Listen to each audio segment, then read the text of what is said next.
Alright, time for another draftphysics.com video presentation. So, change of subject. Photons. And, frankly, there's a long tradition, 100 years or so at least, of describing photons in a particular way with wave-particle duality kind of rhetoric and conversation. And frankly, it's wrong. They teach photons wrong. They use bad analogies, bad metaphors, and really just, frankly, incorrect descriptions of the actual experimental evidence and what it actually can tell us about photons. And it's just all very poorly done. So I will let you in on what I think is definitely going to be the right answer. It is the right answer, the correct interpretation of what the evidence is suggesting. And it does suggest it, but you have to put a lot of pieces together. And it seems quite obvious, once you see it. Okay. But yeah, before you see it, it's not so obvious. I mean, maybe it's like that with all invention. But anyway, so we're going to use as example Professor Shankar of Yale University and his lecture. It's got some advantages in that he's briefer than some people are, gets sort of to the key points. Yeah, so in some sense it's useful. But it does show the glaring error in the understanding, at least what they project as an understanding, what they say, how they think about it, but you got to wonder whether they really do, because the evidence really doesn't say what they say it says. Okay. So this is a very exciting day for me, because today we're going to start quantum mechanics, and that's all we'll do till the end of the term. Now, I got bad news and good news. The bad news is that it's a subject that's kind of hard to follow intuitively, and the good news is that nobody can follow it intuitively. Richard Feynman, one of the big figures in physics, used to say no one understands quantum mechanics. So in some sense, the pressure is off for you guys, because I don't get it, and you don't get it, and Feynman doesn't get it. The point is... So the point is that it's not a very good explanation, because it really doesn't fit. It doesn't make sense. It doesn't fit with other concepts in physics. It is almost that it's looking too much like a religion. It's got some ghosts and hobgoblins and gremlins in it, and we're supposed to be kind of grown up and gone past believing that the physics isn't physical. And so yeah, there should be some dissonance, because what they're claiming the phenomenon is nonsensical. Here's my goal. Right now, I'm the only one who doesn't understand quantum mechanics. In about 7 days, all of you will be unable to understand quantum mechanics. Then you can go back and spread your ignorance everywhere else. So that's sort of true. That's really what he's going to do. Because it is ignorant in the sense that it's based on some notion that there isn't any other way to solve this puzzle. That the only way to solve the puzzle is to accept the existence of these woo elements. Like, you can't explain the Grand Canyon without saying God done it. When, yeah, you can. And you can probably compile some pretty good evidence, about how the water level was higher, and the water receded through this one channel, and blah blah blah. You can make a rational explanation. That's the only legacy a teacher can want. So, all right, so that's the spirit in which we're doing this. I want you to think about this as a real adventure. Try to think beyond the exams and grades and everything. It's one of the biggest discoveries in physics. So yeah, it's really important, and it's not as important, I would guess, as kinetic energy in terms of creating a foundation from which a bunch of new physics was created, but it is in essence the beginning of things like superposition and entanglement and all kinds of notions that material objects aren't material and that space isn't three-dimensional and all that kind of stuff. In science, and it's marvelous how people even figured out this is what's going on. Well, it is, they do spend decades, trying to find a gimmick that answers the questions or fixes the paradoxes. So it is all kind of reverse engineered. Again, the work equation was essentially tailored to the acceptance of the idea of the kinetic energy, 1/2 mv squared. If the mv squared didn't exist, then the work equation wouldn't have been what it is. So I want to tell you, in some fashion, but not strictly historical fashion, the purely historical fashion is pedagogically not the best way, because you go through all the wrong tracks and you get confused. And so that just sounds like a rationalization. It seems if you're going to explain the evolution of the thought on an idea, you might as well do it in chronological and correct order. It's not all that scary, but whatever. Who cares? It doesn't have to be exact. Yes, true enough. a lot of battles going on, and when the dust settles down, a certain picture emerges. And that's the picture I want to give you. In a way, I will appeal to experiments that were perhaps not done in the sequence in which I described them. Or not done at all, which is sort of the real problem. Some of the experiments described will not have done at all, at least not in the way they claim it was done. They inferred something from some other experiment, but that inference isn't verified by doing an actual experiment. But we know that if you did them, this is what the answer would be, and everyone agrees. And well, everybody agrees. That's the part where everybody's forced to agree, because essentially the conversation is closed, because no one wants to accept the idea that you have to reconstruct. You have to go so far back in the book and start rewriting. It's like the errors made are really far back in the book. You got to change the whole plot of the book. The book started with a big bad wolf, and big bad wolves don't exist, and they can't disguise themselves as your grandmother and all this. So you have to go pretty far back in the story, because you created this, this hobgoblin, and you have to go all the way back to before hobgoblins were in the story. The simplest experiments. All right. So it is a very simple experiment, and it's so under-analyzed, and that so little time was spent by physicists drawing it and trying to figure it out, because, frankly, that's all I had to do. And you start picking up pieces, and those pieces start adding up to a pretty substantial argument that they were always on the wrong track. So today we're going to shoot down Newtonian mechanics and Maxwell's theory. So we're like the press. We build somebody up only. So it's not really hitting Newton, because Newton did believe photons were corpuscles. So in that sense, it's not hurting Newton. Now, the fact that they believe in kinetic energy is always going to shoot down Newton. And the Maxwellian part would just be the ether part, probably. It just kind of says, no, this isn't a wave in ether. To destroy them. Built up Newton, shot down. Built up Maxwell, going to get shot down. So, again, I try to drill into all of you the notion that people get shot down because somebody else does a new experiment that probes an entirely new regime, which had not been seen before. So it's not that people were dumb, it's that... So that's not even true either.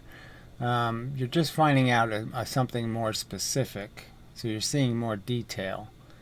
But again, the detail doesn't make Sasquatch real.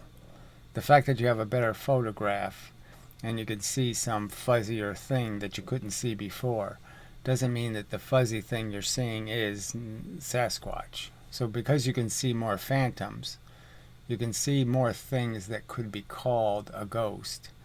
It's like that image of a face on Mars. It's just because we had the technology to take these great pictures that you could see that thing in the first place.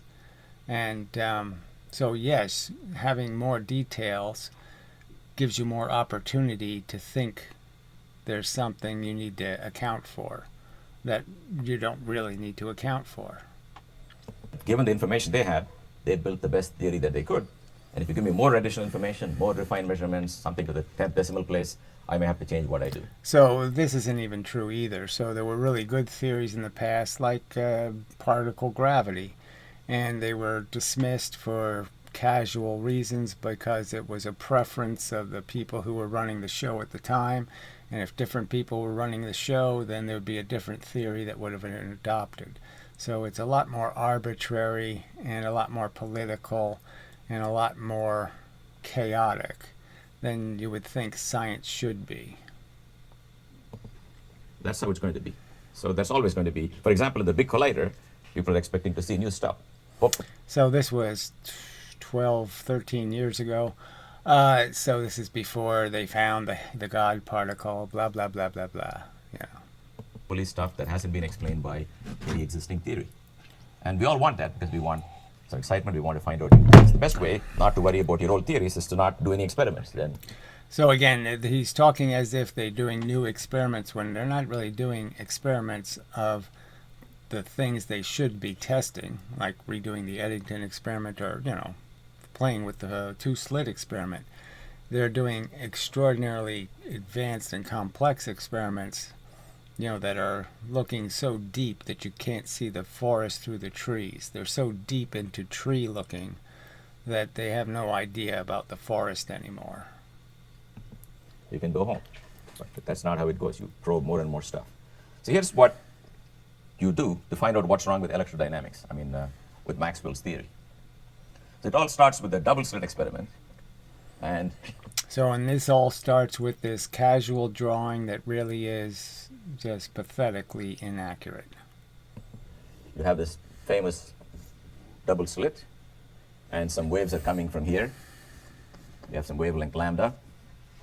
All right, so I guess I'll draw here, and just before he does his thing, I'll do the better way of starting to understand. And because you do this in the wrong order, and you're just going to end up with the wrong answers. So the first thing that's true is that you don't need a double slit. This really isn't a double slit phenomenon. The fringes, the pattern is, I'm going to need to get rid of some of that glare. Should be better. All right, so the fact is that you can do this with a single slit or a single impediment.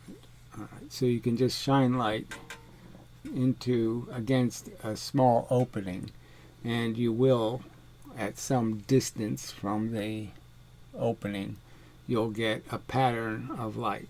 All right, and the fact is it's not going to just be some weak pattern. Okay, it can be a very dramatic pattern. That is, it can be lots and lots of little bars of light, and it's completely dependent on just one thing. Okay, how far apart are the two surfaces? So it won't have anything to do with an idea of an opening. It's just going to have to do with the idea that you have surfaces. So all the light that will end up being the fringe light, you can sort of see from the single slit. It sort of explains it all, because a whole bunch of light's just going to go straight through, and this area will be very bright. You won't even see the bars, it's so bright. And the rest of the fringe pattern is much weaker. So 90% of the light will be here, and it's even more than that. It's like 93%, and just 7%, or we'll just say for the sake of argument 10%. 10% of the photons will hit making fringes. So most of the light just goes straight through, so to speak, creates a very bright center, and the rest of the light is going to make the fringes. So the idea is it's already saying to you, what's the real cause here? Is the surfaces. And everything's going to be decided by these surfaces. So they're going to keep telling you stuff, talking about sine thetas and all kinds of angles and all kinds of stuff. And the simple math, it really is, if I make the slit narrow, I get this big bumpy pattern. If I make the slit wide, I get these little tiny bars. And what is that really saying to you is that that's the distance between the surfaces. And so realistically, you could argue that all of the pattern is being created because you have two sources, a surface here and a surface here. This isn't about Huygens This isn't about light coming from all these different spots inside of here. This isn't like Feynman saying you're sending a photon and every single photon goes through a random generator and pops out somewhere. There's no randomizer. And we know the probability is gigantic that it's going to end up right here. This is where the photon's going to end up with. That's the huge probability.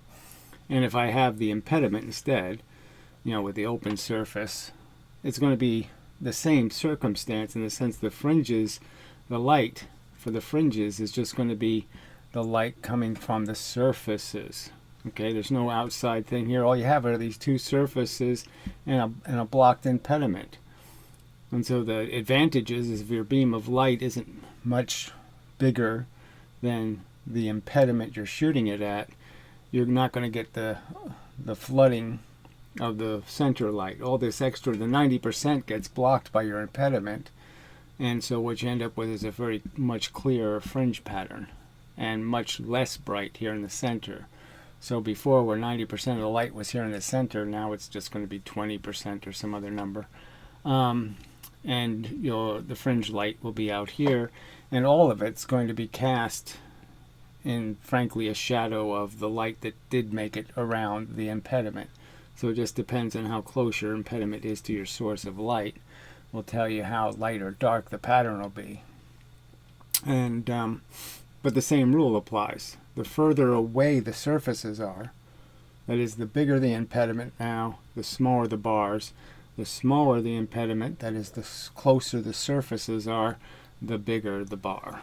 So this is a key element that they never talk about, and one that makes it a little more clear in terms of understanding that you're really not talking about what every photon is doing. You're talking specifically about photons that come close to the surface, interact with the surface. And the wave mechanics is really just phase mechanics, so we'll go into that. But it really just has to do with matching a phase. These two landings are out of phase, so this frequency wouldn't be readable. Oh, can't see that. If you have things out of phase, then it hits the surface with twice the frequency of either one of these two. But if they're in phase, right, then it can be received as a signal. And the same is true with eliminating one of these. So anytime you can disrupt a frequency, then you'll change the phase. And that's all this is about. So the distance changes the phase. So what you're really doing is sending a signal from these 2 point sources. So the surfaces are essentially new sources of light.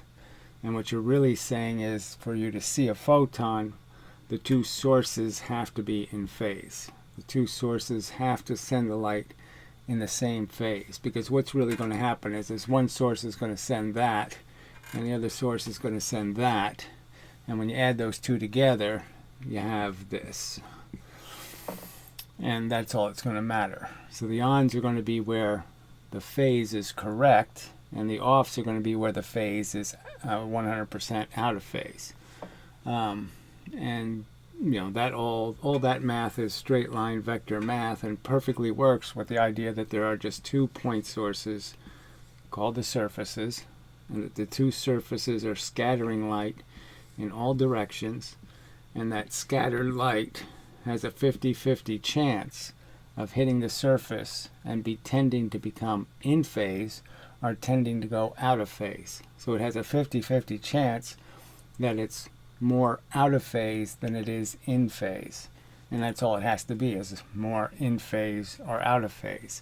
And clearly, because the bars end up being, the light spots end up being bigger than the dark spots, it's clear that you can still make a photon even if it's a little bit out of phase. Alright, so that's probably enough for a preliminary. So this is all just single slits and single impediments. And these are the patterns they create. It's the same mechanism. Alright, and understanding that makes it so much easier to understand what's going to happen when there's 2 slits. Because when there's 2 slits, it's really just going to be 4 point sources. Now you have 4 places, okay, because of the two slits, you have 4 places. I don't know why I made, well, whatever, 2 slits. You have 4 places, 4 new point sources, 4 new scatter points.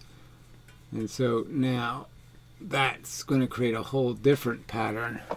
And you have 2 new distances. You have this big distance between the 2 outside surfaces and the small distance between the 2 surfaces that are closest together. And that's why you get a pattern that has an envelope superimposed on it. So you essentially get 2 single slit patterns. One single slit pattern made of this small close distance, so it's like a small impediment, or it's like a very narrow opening, and then you have a second pattern that's being made by a very wide opening. And it's those 2 patterns you're going to superimpose on each other. So, without detailing what a photon is, that's the experimental evidence. The experimental evidence is single slits create a whole bunch of bars. They create the same pattern of on and off, and the only thing it's missing is that it doesn't do the on and off thing with another pattern built on top of it, which the double slit does, which he's not going to even mention. So that's why it gets tricky to make the right argument, is because their argument is so wrong. All right, continuing. Then in the back, I'm going to put a photographic plate. All right, now the trick with a photographic plate is it's essentially is a clump detector. It's a bunch of little blobs, and the little blobs either turn on or off. So they either get hit with enough energy to go black, or they stay white. So they're just turning on and off. And that's what the photographic plate is made out of. So it's just pixels, but they're not the same size pixels. And so it's a little bit complicated. But the fact is, it's just saying it's either enough energy to turn it on, or not enough energy to turn it on. So in a sense, it's a clump detector. It's basically saying, if you don't hit me with enough energy, I don't turn. I don't switch color. A photographic plate, as you know, is made of these tiny little pixels which change color when light hits them, and then you see your picture. And that's the way to detect light. Perfectly good way to detect light. So in a sense, but you're conceding that it's thousands of atoms that are going to change color. It's not 5 atoms or 2. It's, well, hundreds anyway. Each little pixel is made of hundreds of atoms. So you're not changing one atom and flipping it. You're flipping a whole bunch of atoms. So first thing we do is we block this hole, or this slit. This is slit 1 and slit 2. We block this, and we look at what happened to the photographic plate. So what you would know is that, oh, you're going to get a pattern because that's a single slit. And if it's a wide enough slit, you're going to get lots of little bars. And if it's a very, very, very narrow slit, then yes, you're only going to get a couple of lumps. But to get one single lump, it has to be a slit smaller than the wavelength of light. So it has to be really small.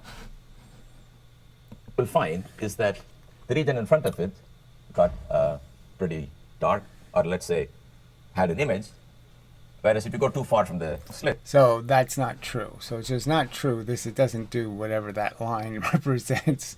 It's not going to do that. It's not going to make a whole bunch of light here and then less light and all that stuff. That's just not going to be the truth unless it's a slit smaller than the wavelength of light. And then, well, we'll let him continue, and I'll just point out the obvious defect in what he's going to draw. You don't see anything. So that's called intensity when 1 is open. Then you close that guy, then you get... All right, so this is the same mistake Feynman makes. It's the same. This is always part of the drawings, and it's just so wrong, because clearly these 2 slits are much less than a millimeter apart. This impediment between the 2 slits is really, really small. And so on this board, we're talking about a pattern that you're going to you're expanding the pattern. You're magnifying it by letting it spread over distance. And the fact is, though, is that those two beams of light can't spread. They're not doing that. The fringe pattern is going out in vectors, but the light itself isn't. So when it's not a fringe pattern, they're still 1 millimeter apart. So those two lumps would have to be just a 1 millimeter off. So they'd be right on top of each other and just blurred a little bit, skewed just a little tiny bit. So the pattern might be a foot wide, and you're talking about 1 millimeter difference in that foot. So it's just a tiny blurring of the image. There would not be in separate locations like that, because they're less than a millimeter apart. Similar pattern. Then you open both. Then I told you, you may expect that, but what you get instead, let's see, I got it. So again, this expectation that you'd get that somehow because you open both, that you would fix this distance he arbitrarily created. You wouldn't. But yes, if you open both, they'll be right on top of each other. So these two would be right on top of each other, and it would be one arc of light. If you didn't already know that slits create fringe pattern. So you're not going to get a continuous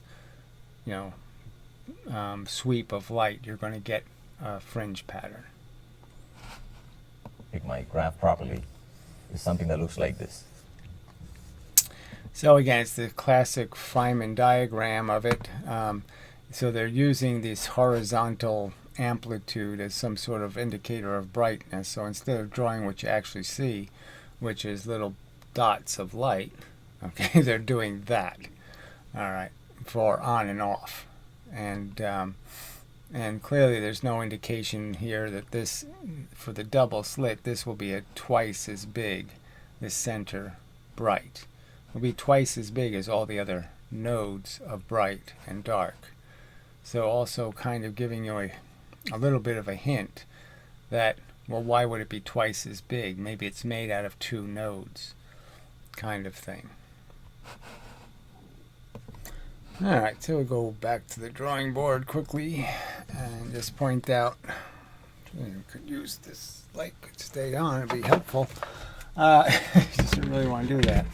Alright, so this is what you're going to see with a double slit. This is a single slit pattern. Now if I filled this in and put a little circle here and I put a little circle here, I can also make a single slit pattern that'll look like this, except you'll still have a double center. So the thing in the center will actually be twice the size, right? So this is obviously twice as big as these nodes.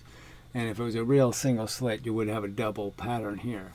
But because this is a double slit, you don't have that phenomenon. You just have that you'll have an odd number of bars here, and you'll have a number here that's basically twice, one extra. So 3 plus 3 is 6. This is always one less. 4 plus 4 would be 8, and then this would be 7. So this will always be the odd number. So the difference between the two patterns can be understood that this is basically, you could see that this is a traditional single slit pattern with a fairly narrow slit. Now, the less narrow I make it, the more bars this will have. You'll have lots of bars, okay. But traditionally, it's done with a narrow slit, and you get lots of bars. And you can basically understand that you really have here, in the double slit pattern, it's both of these patterns. You have this one plus a bunch of little bars. So just as I pointed out, the double slit is really just 4 point sources. You just have 4 places, okay, where you're going to send bits. And those 4 places, okay, have a feature. And the first feature is there's a widest distance, and that's going to tell you exactly how many wavelengths fit inside this distance. Will tell you exactly how many bars you're going to be making in the two directions. So whatever number fits in here, you take the wavelength of the light, put it into this distance, it'll tell you exactly how many little dots there'll be in this 180 degrees, and you just double it for the other side. and that's all. The little bars will be dictated. Now they'll be a little bigger on the far end, and they get smaller as they go in here. So they do change size, and it's not an infinite pattern. So the fact is, it is really on an arc, and it can be understood that all you're really comparing is this distance and this distance, the distance between the 2 point sources. And the difference in that distance is really what's going to dictate the pattern.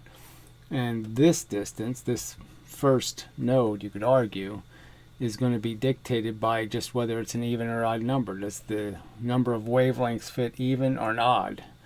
I mean, does it fit even with a whole number, or do you have a remainder? So if it's 15 and you're going to divide 8 into it or something, obviously you're going to end up with a remainder, and that would mean this would be an off. And if you know this is an off, then you're going to know what everything else is coming all the way up, because it has to be linearly proportional.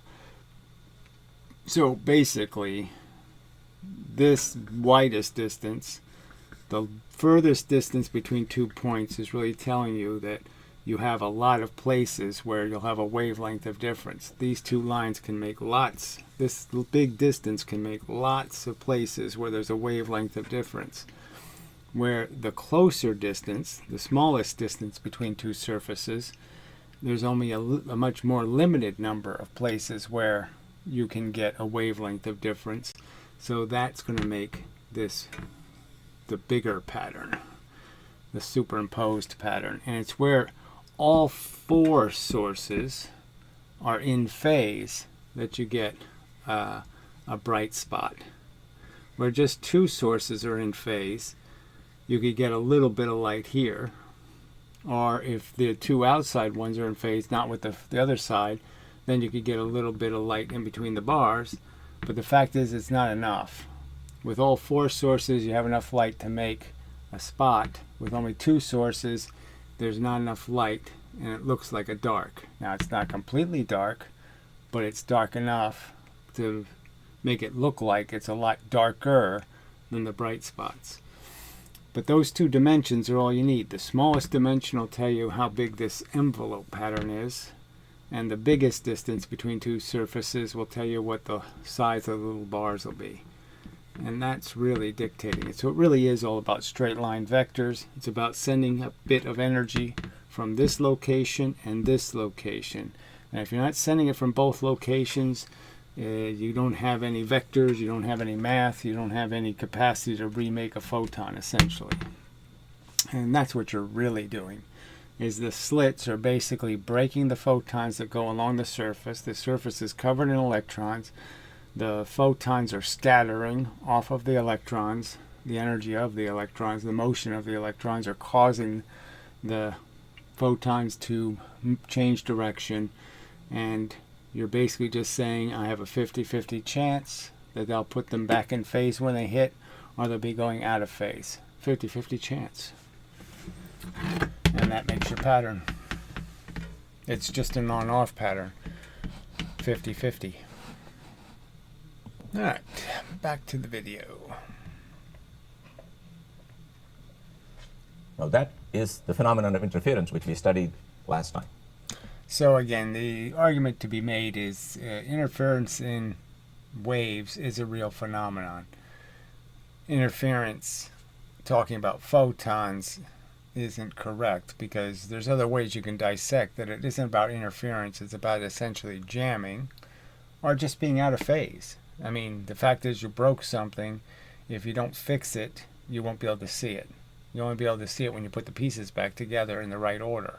You put the pieces back together the wrong way, you won't see the image, so to speak.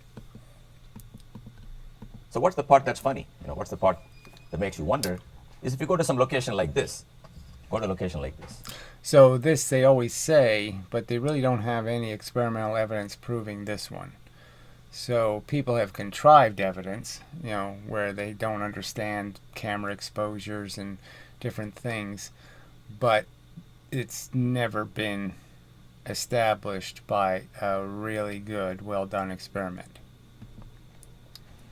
This used to be a bright location when one slit was open. So they can't really do this one slit open and close stuff because it is a very small experiment. But the fact is that it isn't a place where no photons, no energy went. There's energy going to all these places, and the fact is the only difference is when they're in phase and out of phase, and that's the only difference that exists. And so what this is just going to be about is when you have one slit open, the number of photons hitting this location is small. When you have four, when you have all 4 point sources, you're really increasing the likelihood of creating an opportunity for in phase, so you're making a brighter light. So the light's brighter because of the 4 sources, not just twice as bright, but 4 times as bright. It's also a bright location, reasonably bright when the other slit was open. But when both are open, it becomes dark. So that's this argument. There's no evidence that it becomes dark. It's just that the contrasting place next door becomes much brighter. So this stays bright. It's just a lot less bright than what your in-phase location is going to look like. So the place where 2 sources hit will still have photons, but the place where 4 sources hit are going to have a lot more photons. So you can ask, how can it be that I open 2 windows, room gets darker? Why doesn't it happen there and why does it happen here? So it doesn't happen. So when he opens the other window, isn't that this place gets darker, it's that this place gets much brighter. And there's no physical evidence saying that explanation isn't correct. There's no experiment proving that to be incorrect. The answer is that you're sending light of definite wavelength, and the wave function psi, whatever measures the oscillation, maybe electric field, magnetic. So again, that's all an assumption. So that's their physics is claiming that the photons are a magnetic field or an electric field or some sort of field, that they're not elemental bits of energy, and that the bits aren't quantized, as Einstein would say, made of energy quanta. Field obeys the superposition principle, and when 2 slits are open, what you're supposed to add is the electric field, not the intensity. Intensity. So this is a big distraction. So there's no electric field to add, and so this is again just a place where they're trying to contrive an excuse to, square something. Is proportional to the square of the electric field. You don't add E squared, you add E. E is what obeys the wave equation. E1 is a solution, E2 is a solution, E1 plus E2 is a solution. No one tells you that if you add the 2 sources, I1 plus I2 is going to be the final answer. The correct answer is to find E1 plus E2 and then square that. But when you do E1 plus E2, since E1 and E2 are not necessarily positive definite, when you add them, sometimes they... So he's just basically saying that they're in phase or out of phase between the 2 slits. So you're either adding something that's in phase, then you get 4. You add something that's out of phase, you get 0, that kind of thing. Can add in the same sense. Sometimes they can add with opposite signs and sometimes in between, so you get this pattern. So we're not surprised. And I told you many times why we don't see it when we open big windows. First of all, when you open a window, the slit size are all many. So the real trick is you can't see this in everyday life because the number of photons that are creating the fringe pattern, the bigger you're opening, the smaller the number of photons that'll be anywhere near a surface. So obviously you're diluting it. So you go from that 90% number to 99.99999. You get the amount of light that will be involved in creating the fringe pattern will be so small that you'll get just completely drowned out by the photons that just plow straight through. Million times bigger than the wavelength of light. Plus the light is not just one color and so on. So you don't pick up these oscillations. These oscillations are very fine. I draw them this way so you can see them. In a real life thing, if this were really windows and this was... Well, so if they were really windows also, the distance is so great between the 2 surfaces. The distance is humongous. So the bar size gets infinitesimally, insanely small. I mean, way too small to see with even a microscope. So the fringe pattern becomes microscopic, when the distance between the surfaces is gigantic. Because the size of the bars, the number of places there is a wavelength of difference, becomes, in the billions. There's a billion locations on the surface where there's a wavelength of difference between the two lines when the point sources are further apart. The further apart the point sources, the more places that there's a wavelength of difference between the two lines, because the base of the triangle is huge.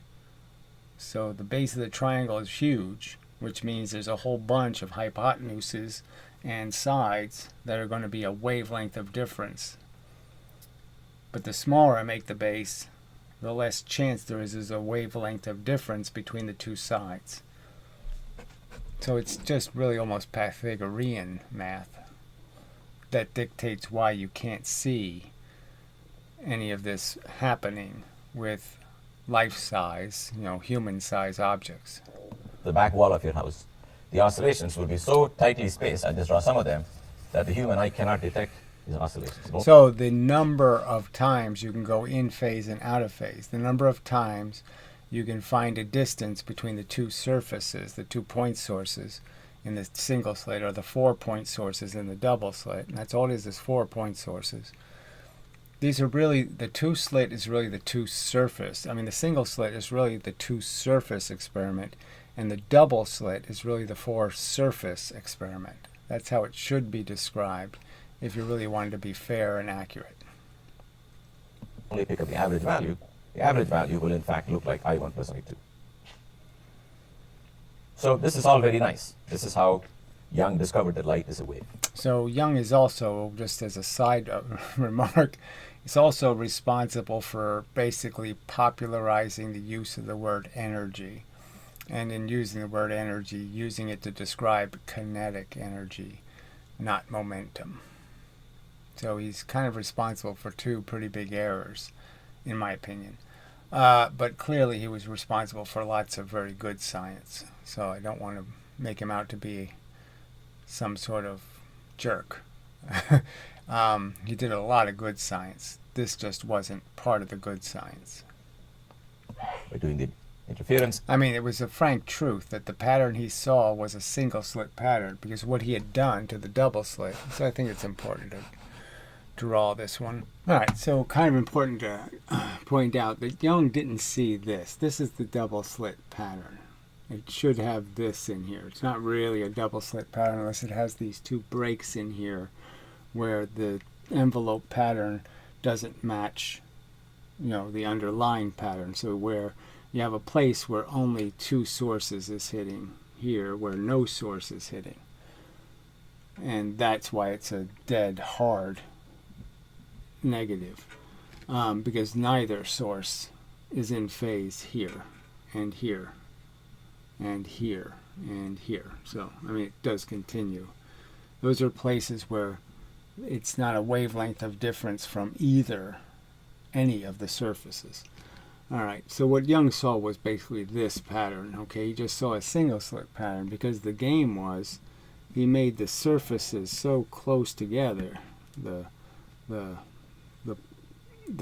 slits so small, that what they basically did is he turned a 4 source experiment into a 2 source experiment. You can understand you can have 4 sources that have spacing between them, and then you can have a 4 source where you've put 2 right next to each other, and you have 2 right next to each other. You're basically, in that case, wiped out the 4 sources, because now this can only be seen as 1 source and this is 1 source. So you're taking a 4 source experiment and convert it back into a 2 source experiment. So now it's back to being a single slit experiment, this experiment, where with all 4 sources with some spacing between them, especially this wide distance and then this inside distance, this is the pattern you'll see. Young didn't see this pattern because he made 2 of the surfaces too close together. Big difference. It's a big insight to the fact that, this really is about point sources.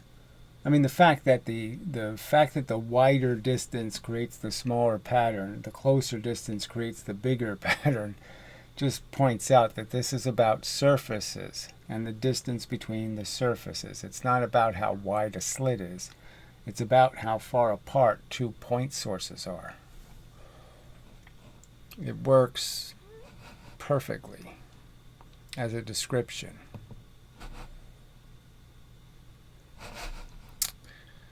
I told you could even find the wavelength because it's a simple matter of geometry to see where you got to go for two guys to cancel.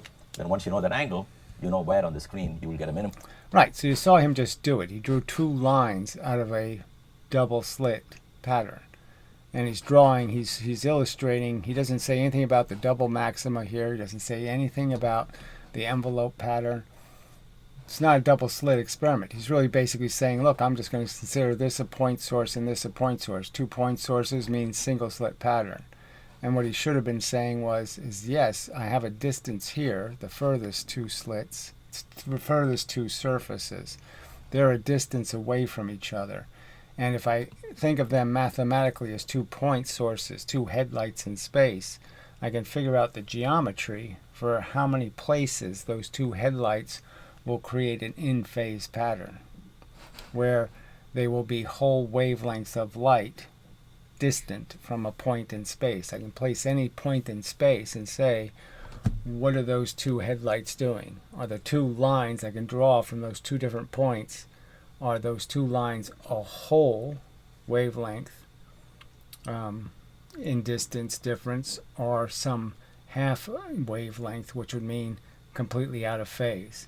And that just will decide whether I can see the 2 point sources or not. Because I can only see them if both of them are in phase. Moment of maximum. He got the wavelength. He didn't know what was doing it. He didn't know it was electromagnetic, but you can get the wavelength. So interference is a hallmark of waves. All right. Really is, that's true. And the real point is the pattern is the simplest pattern in the universe, on-off. And there's no reason to call it interference just because it's an on-off pattern. So what it really is a reconstruction pattern. And it's really just saying in phase, out of phase, in phase, out of phase. Any wave will do interference. Water will do the same thing. For example, this is your beach house. So it won't do the same thing in the sense it won't create a central maxima. It doesn't create a double slit envelope pattern. It doesn't do a lot of the things the same. So it's just not true.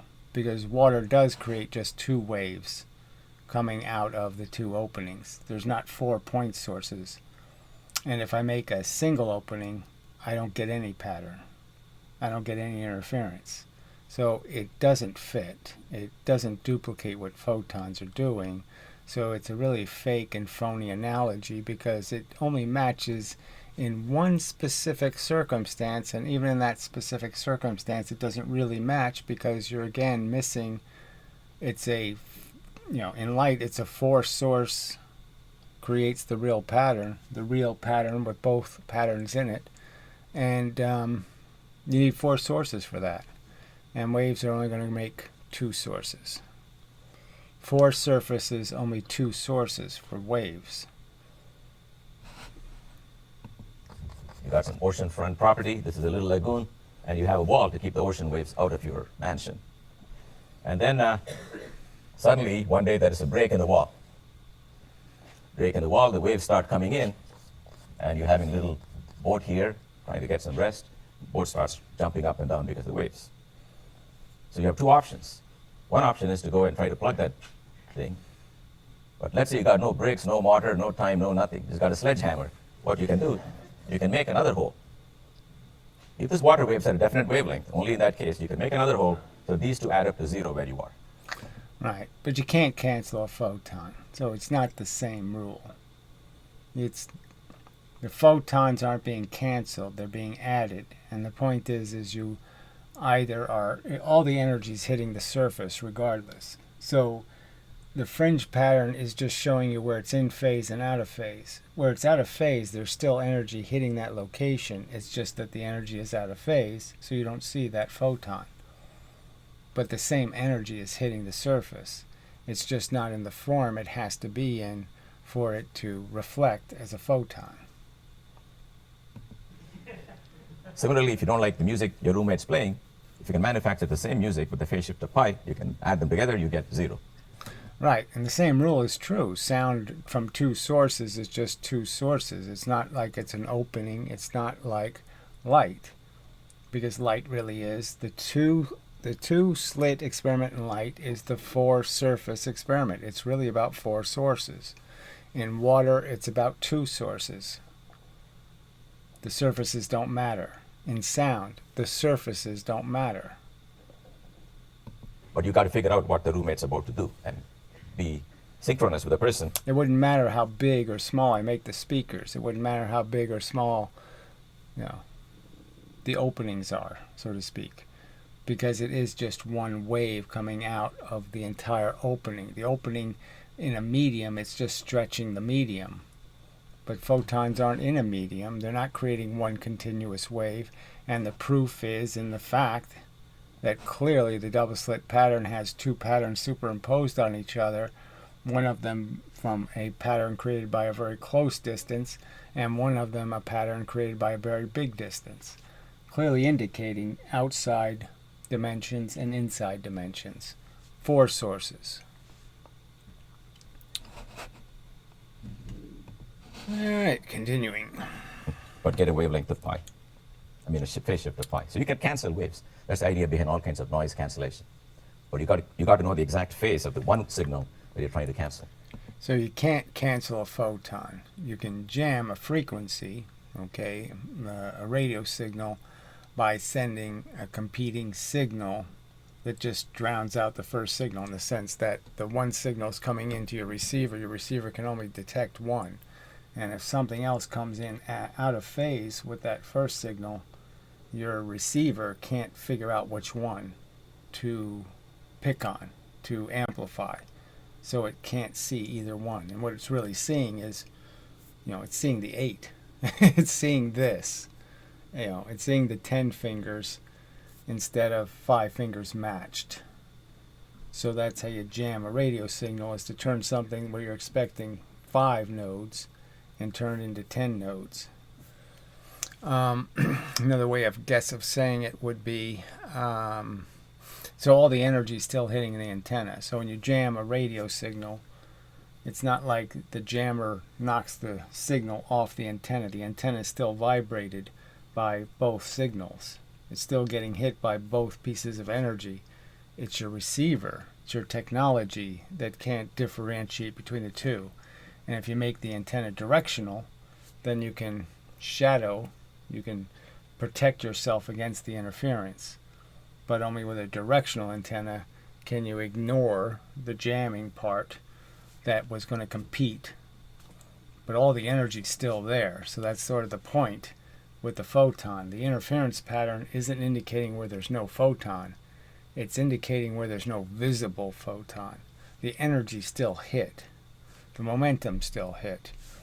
It's just not in the form of a visible photon. All right, so everything looks good for Maxwell till you start doing the following experiment. You make the source of light, whatever it is. So he's basically saying, look, Maxwell was a wave guy, so he was an ether guy. And so he's basically arguing that this wave theory isn't going to work because these are straight line vectors. The energy is going to hit a very small location, and waves aren't laser beams. Waves go everywhere. And so you can't really use a wave theory to describe a laser beam. And the fact is the photon's going to behave as if it started with a direction and just went straight. It's going to look like a vector. It's not going to look like a wave, especially when it lands. Dimmer and dimmer. Okay? So you may not be able to turn down the brightness. Maybe you can, maybe you cannot. But you can imagine moving the source further and further back. Okay? You move it further and further back, the energy forms like... So most of the ways they do this, they don't move the energy source further and further back. They just put dark screens in front of it. So they put impediments, filters in front that are smoky, okay, cloudy. And what does that create? Well, that actually creates a bunch of little slits, essentially. You're creating a bunch of dark pixels with little spaces in between where light, a photon, might get through. And so that's exactly like creating these surfaces that's going to bend the photon. So you're increasing the ability, the likelihood that you're creating a bent photon when you put a cloudy filter in front of a light source. You're basically guaranteeing that the light won't be straight anymore, it'll be diffused. 1 over r squared. So you can make it weak. So here's what we try to do. We put a new photographic film. We take the light source way back. Then we wait for something to happen. All right, so that doesn't happen. The way back part doesn't really happen. They put darkening filters, and the darkening filters are basically saying, I'm going to break the photons. So if you understand that photons are being, by going by the surface, they're hitting electrons, the pieces of a photon, I would argue, and the pieces are being scattered. And then you're just reconstructing the photon out of pieces from one side and then pieces from the other source. So if you have at least 2 sources, you can create fringes. Without 2 sources, you can't create any fringes. We come the next morning, we find there's a very faint pattern that's taken place overnight because the film got exposed all through the night. Now you can see a faint pattern. Then you go and turn it down even more. Then you come back the next day, look at the film, you find no pattern, just 2 or 3 spots which have been exposed. And the spots that'll be exposed will be random because you basically diffuse the light. So all that's really happened is rarely there's 2 photons that will be deflected. One of them, the path lengths will be different. So one of them hits one moment in time, and one of them hits at another moment in time, and one of them travels a longer path, and one of them travels a shorter path, and they do hit the location, and they happen to be a full wavelength of difference, so they create a photon. And there'll be other places where there won't be a wavelength of difference, and so there won't be any photon, but there will be an incident where the energy did hit that point, but the energy was again in the wrong form. And all of that's going to have to do with resonance and understanding tipping points and all of that stuff. That the energy is really just in phase and out of phase, and the huge difference it matters whether it's in phase or out of phase, whether you add energy to a system or you subtract energy. And it's pretty much as simple as just a pendulum swinging, and you can know that if I hit it while it's moving in the way the energy I'm going to add is going, I'll add energy, and if I hit it when it's coming against the energy, I'll subtract energy from the system. So if I want to add energy to a vessel, I have to hit it while it's in resonant motion. And if I'm off resonance, then I'm going to conflict with the energy in the system, and I'm going to take energy out of the system. And that's really what's going to decide whether you have a photon or no photon, and what the intensity of the photon will be. But we'll get that in the next part. The screen. So let me show you this view of the screen. Normally you will have bright and dark patterns on the back wall if you turn on a powerful light, but I'm telling you, if you have a really weak source, you just find that got exposed, that got exposed, and that got exposed. That's it. Only 3 points in the film are exposed. That is very strange.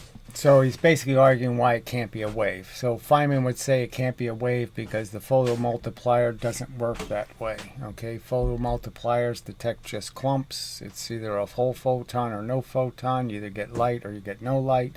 There is no dim light. There's just a number of photons. So the more photons that hit, the more quanta of energy. It all is quanta. And so wave theory really doesn't work.